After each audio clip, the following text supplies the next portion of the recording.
Laura J's there. Well, change of pace, but you could argue there's a parallel to what we're now moving into, because when it comes to succeeding, whether it's in politics or business, my next guest saying it's down to basically the 3 Ps: productivity, performance, and with that comes profitability. Saying, though, there's no need to bring in an army of outside experts to make these improvements. Well, Nicholas Barnett's author of 7 Business Habits That Drive High Performance. He's the CEO of Insync Surveys. There's the book cover for you on screen now. Nicholas joining me now from our Melbourne studios. Nicholas, a warm welcome into the program. Let's just... Thank you very much, Carson. ...understand how you came at this figure, because you quote Stephen Covey in the book, of course, which needs, he needs a little introduction in terms of his 7 habits of highly successful people. Was that partly the spur, or there was more to it than that? So, Carson, Stephen Covey absolutely put out a great book, 7 Habits of Highly Effective People. What we've been doing for years is collecting data from tens and hundreds of thousands of people. So we've put together a massive research project around 100,000 employees of around 200 companies.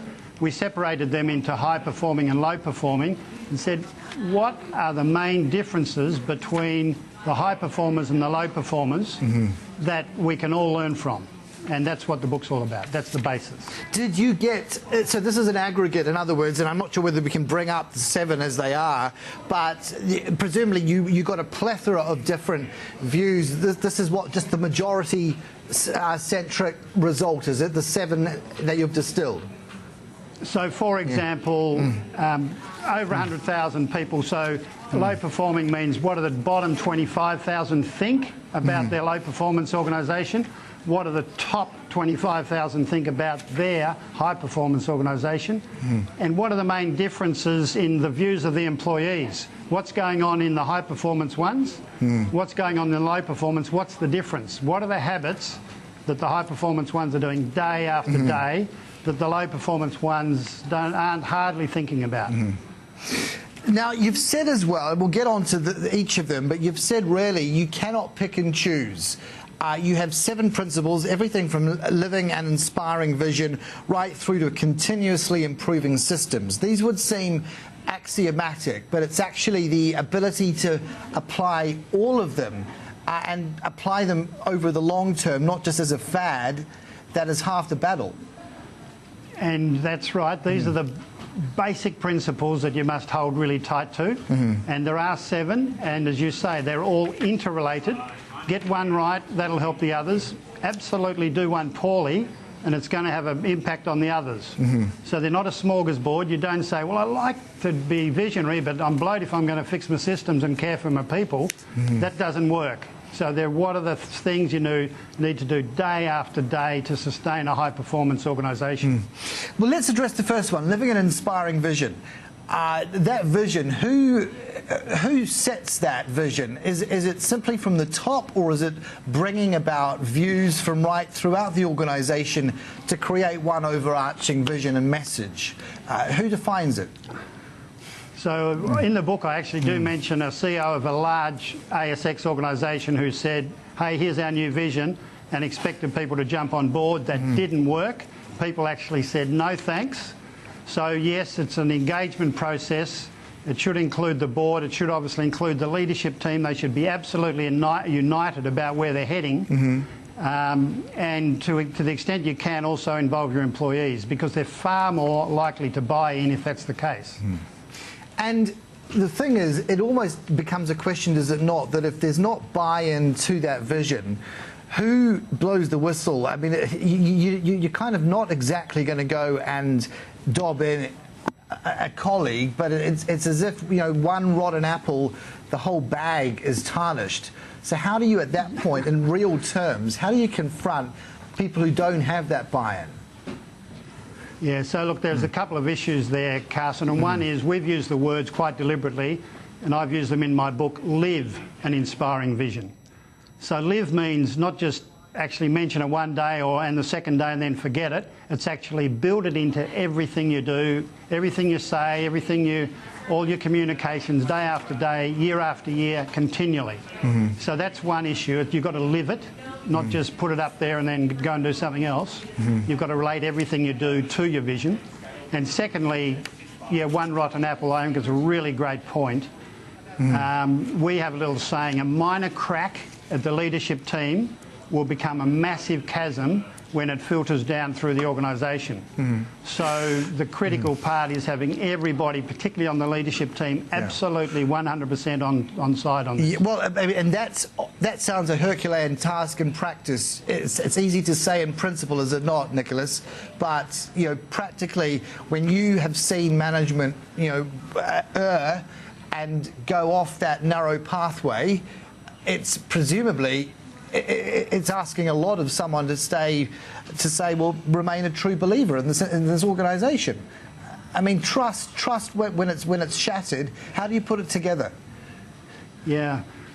So it's a really hard part of leadership. So it's easy to focus on we need profits, and short-term and very short-term focused. And leadership's all about really actually giving people a hope in the future, giving them a purpose, giving them meaning.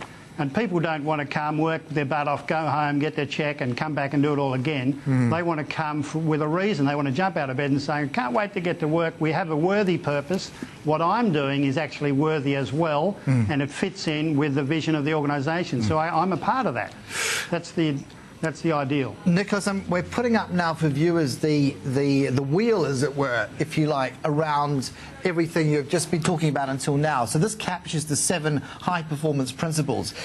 As you reflect on those 100,000 responses that you received, which of those 7 consistently looks the hardest one to bed down and to stick with? So if you were to the pick biggest one, differentiator, there's two parts of that.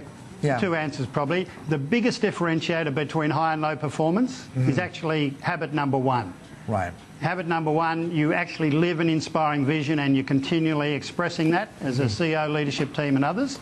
So that's the one. It's tough for people with a short-term sort of left brain structured focus that don't really know how to bring meaning and purpose into people's lives and into an organisation. You look.